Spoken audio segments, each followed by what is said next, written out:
It can only be because it's a two-hander. It can only be interventions anyway. So I'm going to exercise my discretion. Order. Thank you. Right. Graham Ledbetter to move the motion. Thank you, Sir Roger. It's a pleasure to serve under your chairmanship. I'm here to address a matter of critical importance to my constituents in Moray, Westminster and Strathspey, and indeed to residents across the Highlands and Islands.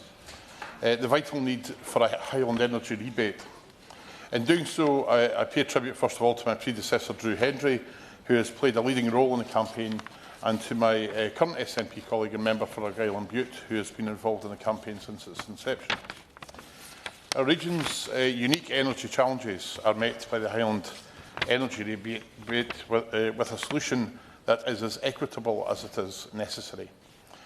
Firstly, let's acknowledge the glaring inequity and downright discrimination, frankly, in our current energy landscape. The Highlands and Islands contribute disproportionately to the UK's renewable energy supply, yet we bear the highest energy costs. This is particularly unjust, considering that our region generates around 5.5% of the UK's total renewable energy, while our population constitutes only 0.4% of the UK total. Despite powering homes across the UK, our own residents face some of the highest fuel poverty rates in the UK. That regional discrimination has been compounded by the removal of the winter fuel payment from so many vulnerable people in some of the coldest parts of the UK. People in communities such as Aviemore, Kingussie, Newtonmore, Granton and Tomintoul and the Cairngorms in my own constituency, and many, many others across the entirety of the Highlands and Islands and Moray. For decades, these communities have paid far more than most of what for what is a basic human need to stay warm. People living in the north of Scotland quite literally have energy generated within sight of their homes that is then transmitted hundreds of miles away for other consumers to pay significantly less to heat their homes. This situation, quite simply, is a legacy of long-standing structural failures in our energy regulation system and a lack of action by successive UK governments and the regulator Ofgem. In the previous debate, the Minister referred to giving Ofgem more teeth to deal with the energy suppliers, but who deals with Ofgem's failings? And that is something that we need to tackle. As a result, our residents, especially those who are not connected to the gas grid, representing the vast majority, rely almost exclusively on electricity for heating, electricity that comes from with elevated standing charges and higher unit rates compared to the rest of the UK. So what are the consequences of this? The impact on the quality of life and economic well-being of our communities is severe.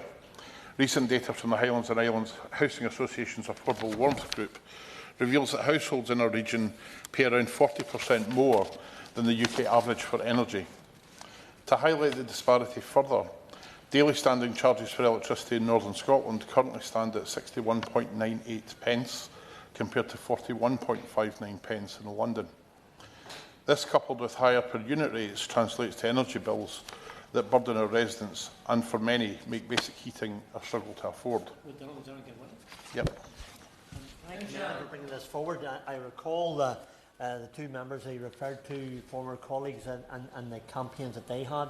I also, in the last debate, referred to 26.5% of people in fuel poverty in Scotland.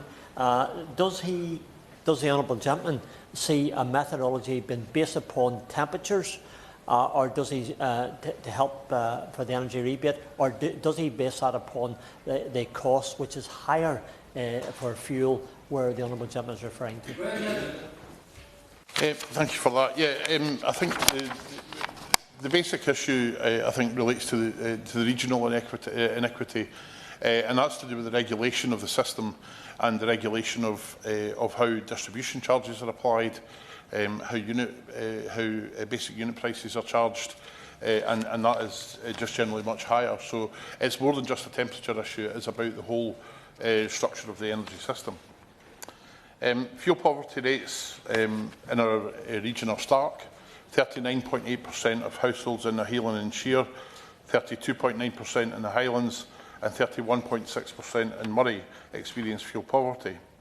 In the Highlands and Sheer alone, 24.3% of households face extreme fuel poverty, a rate that's unmatched across the UK.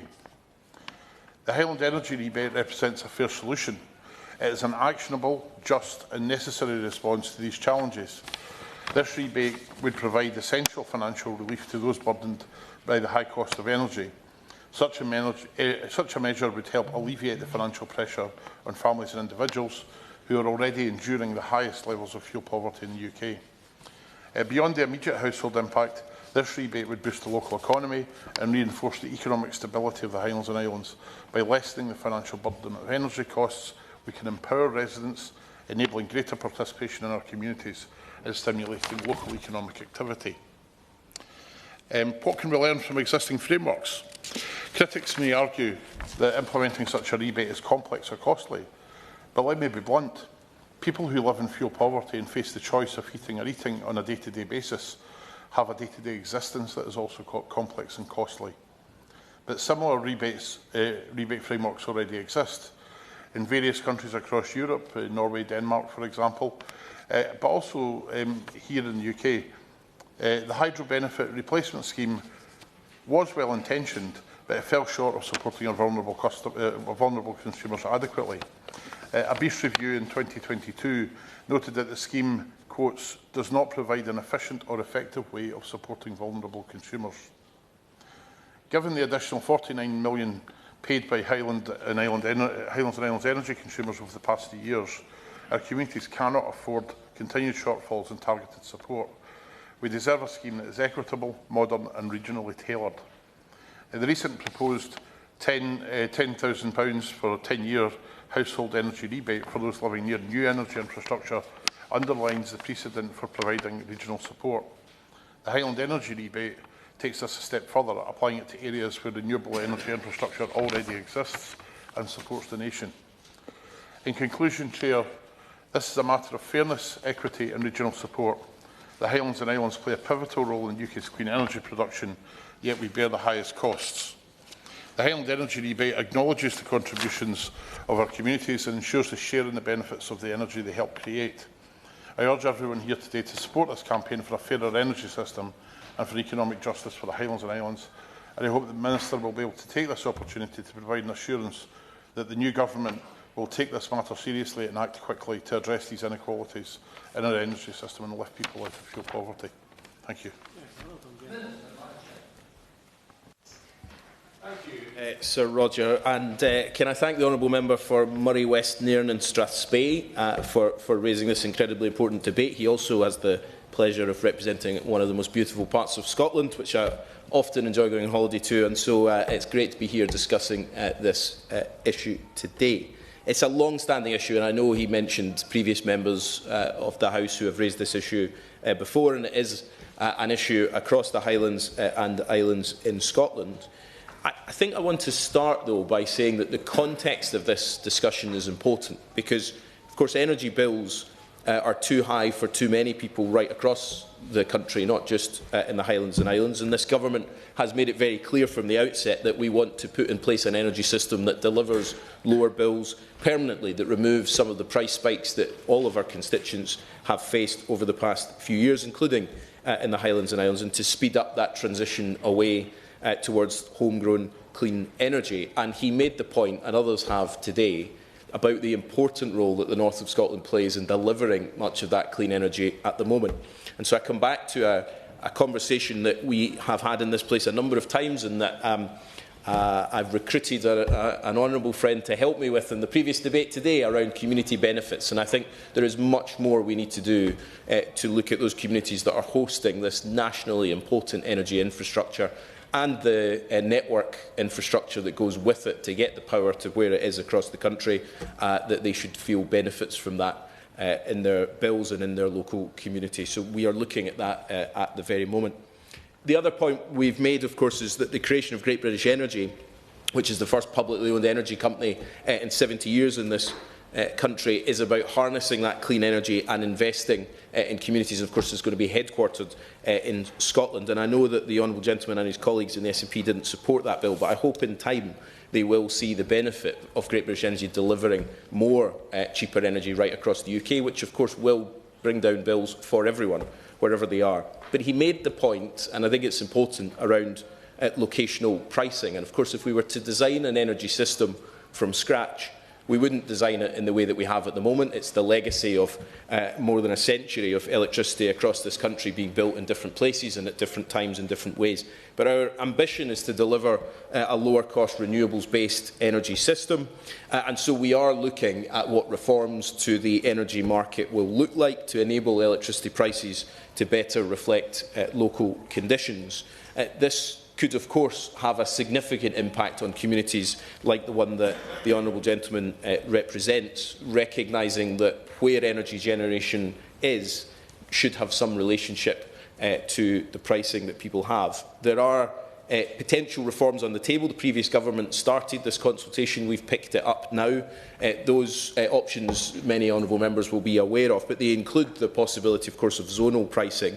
But it is important that we balance options like that around potential capital investment impacts, and so there is a detailed amount of work going on at the moment before we reach any decisions on that. And we're also, of course, reforming of the electricity market doesn't simply have to be defined by locational pricing in itself. There are a number of other reforms to the current national pricing model that we will look at, and we're continuing to work closely with the regulator, Ofgem, and the new publicly owned National Energy System Operator, the NESO, to look at how this can work. On the point that he raises, and this comes up in a number of debates in this place and outside of this place around transmission and distribution costs, I think it is important to recognise the difference between the two. Electricity network charges are paid by users for connecting to and using the electricity network. These costs are paid by consumers across the country, both industry and domestic, and through the standing charge on their energy bill. Transmission charges are based on the costs that users impose on transmission by connecting in different locations, which means that there are higher charges for those areas where there are longer distances for electricity transmission. However, in the Highlands and Islands, as we've discussed, transmission costs are generally lower than other parts of Great Britain because Scotland at the moment is a net exporter of energy. The difficulty, as the honourable gentleman pointed out, comes with distribution costs. This is the cost of supplying households in each area with electricity. And of course, this is based on the complexities of how we get electricity to individual households. And for obvious reasons then, places like the Highlands and Islands face higher costs. Mountainous terrain, sparse population, distance between housing and poor weather conditions all contribute to make the distribution cost much higher than other parts of the UK. And as such, distribution costs in the Highlands and Islands are some of the highest in the UK. And of course, I'll give way. Thank you, Minister. On the point about transmission versus distribution charges, the transmission is in effect distribution to the rest of the UK in a formula. You're transmitting it for people to purchase at the other end. It doesn't cost any less to do that. In fact, it costs more to do that. If you're purchasing that energy hundreds of miles away from where it's created, then but you're paying less to receive it, that seems completely inequitable. Well, I think that point would be true if the transmission charges were higher in Scotland than other parts of the UK, but that's not the case. I think distribution charges might be lower in certain parts of the rest of the UK, but the transmission charges are higher, taking into account exactly that point. I think what we would like to see is where we get the grid into a place where actually we have much more of the generation capacity being built next to population centres, as well as the investment that's gone into the Highlands and Islands and into what will be in the North Sea and the Celtic Sea. But there's no doubt the grid that we're going to need to build in the future will be very different to one where we built a gas power station or a coal power station next to a city. And so we do have to wrestle with these questions of how we get power to the right place. And of course, the renewables capacity also has to take account of how we build in capacity for when those renewables aren't generating. And there are parts of Scotland where they may well generate more electricity than they can use, but not always, and not at 24/7, 365 days of the year. So the whole grid has to be part of that answer. And he referenced one of the solutions to this was the Hydro Benefit Replacement Scheme, which provides annual assistance of about £112 million to reduce those distribution costs for domestic and non-domestic customers in the region, which works out at around a £60 annual reduction in household bills. Now, the point on standing charges, which I think many honourable members have raised, I think is a really, really important one. And this is why we've discussed standing charges are considerably higher in the Highlands and Islands than many other places. The setting of standing charges is a commercial matter. It's not fixed by government and regulated by Ofgem. But the government has taken the view, and we made this clear during the election and in subsequent weeks, that the burden of standing charges on energy bills is far too high.